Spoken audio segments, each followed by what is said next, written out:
Hello and welcome to Sobrix. I'm Adam and this is Sobrix. This is my channel for building Lego sets, reviewing Lego sets, and just generally other Lego related content. In this video, I'm going to be taking a look at the Lego Star Wars Obi-Wan Kenobi's Jedi Starfighter. This is set number 75333. It has 282 pieces and I paid $30 for this set. This set was one that I was a little bit iffy about because of the price and the piece count, but also I have at least one older version of this set. I think the first one that came out in the early 2000s I have, and I may have another version as well, but I'm not sure on its whole history. I think there is also a UCS level version of this too, but I don't have that one. And I was just so on how it looked and what it included. But I've built most of the other Star Wars from this run, or this, I think, maybe not all of them, but I built a lot of Star Wars somewhat recently. And I thought, why not take a look at this one? So what I'm going to do is open this up, put it together, and then I'll give my immediate thoughts of it right away. And while I put it together, I will speed up the video and then I'll slow it back down to give my thoughts. So until then, enjoy.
Okay, so that is the Lego Star Wars Obi-Wan Kenobi's Jedi Starfighter. And this is not my favorite. Obviously, I like Lego. I like putting Lego together. I like talking about it. I like displaying them. That's a big reason why I got back into the hobby is I really like how Lego can achieve so much more than they did when I was a kid with all the new parts and all the new techniques and all the new licensed stuff, and just Lego has changed and developed so much that I never would have thought when I was a kid that I would be buying Lego flowers, for example, and now I can't get enough of them. But Lego Star Wars was something that I very much grew up on. So the first thing we'll do here, I have to cross-reference who all these minifigures are. We will take a look at those up close. And so first, we have an R4 unit. Printing is okay. The head's a little wonky, but it looks like it's symmetrical at least. It just seems like the printing on the back goes a little higher than the printing on the front, and I wonder if I can get close enough to that.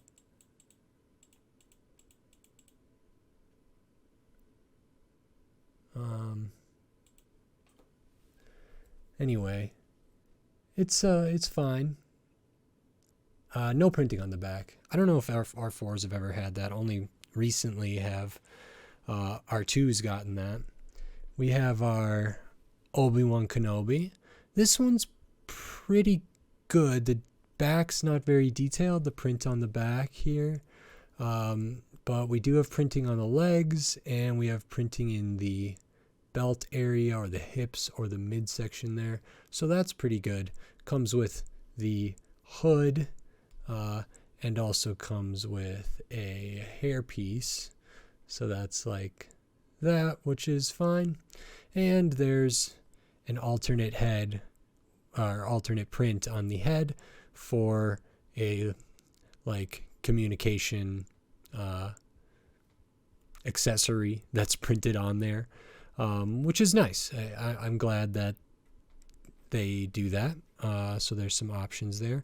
Personally, I think I like the hood on more than the hair.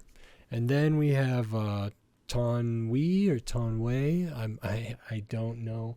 I believe this character is from oh boy, you can roast me in the comments for my lack of Star Wars knowledge. I don't know if it's on Coruscant or if they're in like Cloud City or not. This is interesting. I personally have not had a head like this before. Back in the day, I don't think they did this. And so that's pretty nice. I think it looks pretty good, and the printing in here is good. I do like that when these like skirt or dress or these bottom instead of the posable legs, minifigure legs. I like that they do printing on the back of those. I think that's pretty important. Maybe they don't always, but this one does, so that's really good. And you get a Obi-Wan lightsaber. So those are the minifigures, and those are fine. Now we can look at the rest of this build. So my initial reaction when putting it together was that it was bigger than I thought, and I mean longer mostly. And before I put the wings on, I was actually like, oh, okay, this is a good deal. This is, I do like this. And so that part was all good. quite a few stickers. When I was younger, I detested stickers. I'm still not a big fan of them, but having built a lot of, for example, like Speed Champions or a lot of lines that have a lot of stickers, I'm getting better at it, and maybe I'm also getting used to it. Either way, this has a fair amount. 1, 2, 3, 4, 5, 6, 7, 8, 9, 10, 11, 12, 13, 14, it seems. Here is the sticker sheet. 2, 4, 6, 8, 10, 12, 14, 15. Okay. Oh, yeah. 3. There we go. There is one print, and that is right here, which is nice.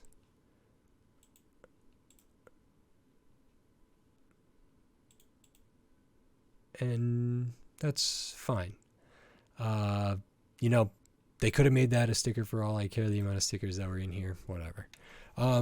So bigger than I thought or longer than I thought. Some stickers to be expected. The build was fine. Personally, I'm not much of a fan of just the second bag is doing one wing.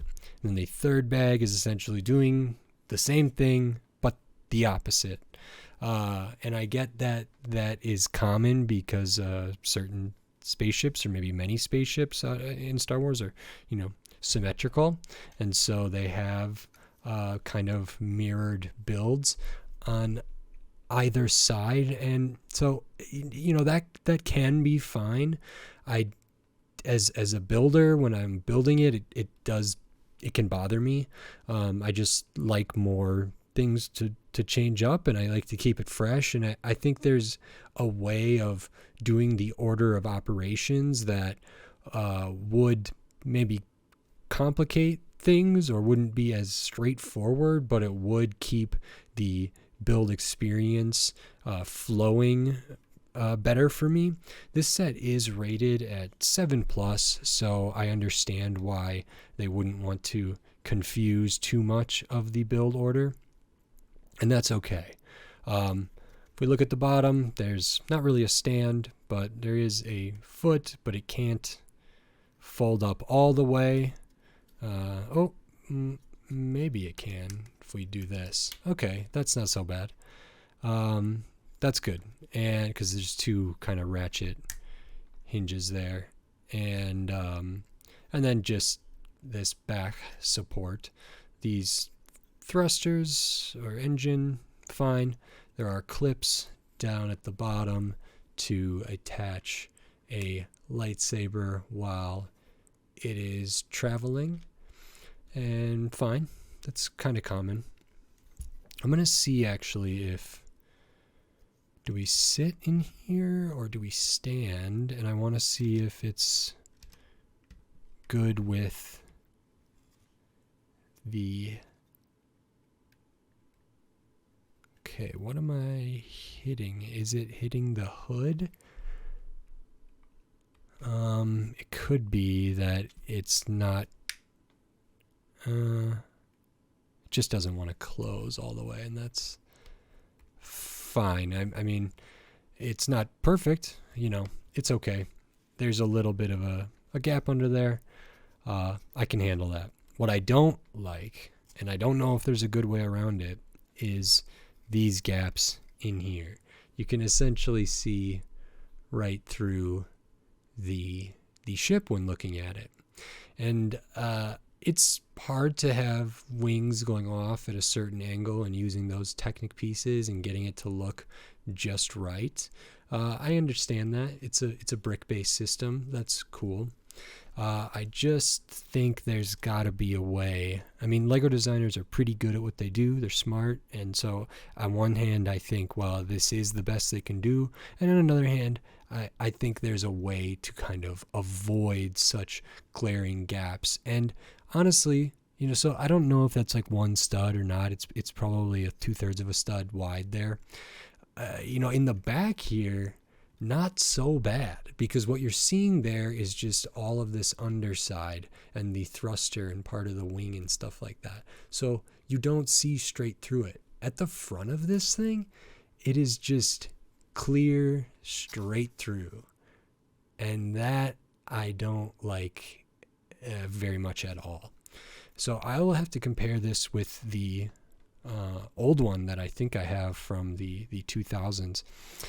$30, 282 pieces, 3 minifigures maybe that are fine. I don't know if any of them are exclusive or anything like that.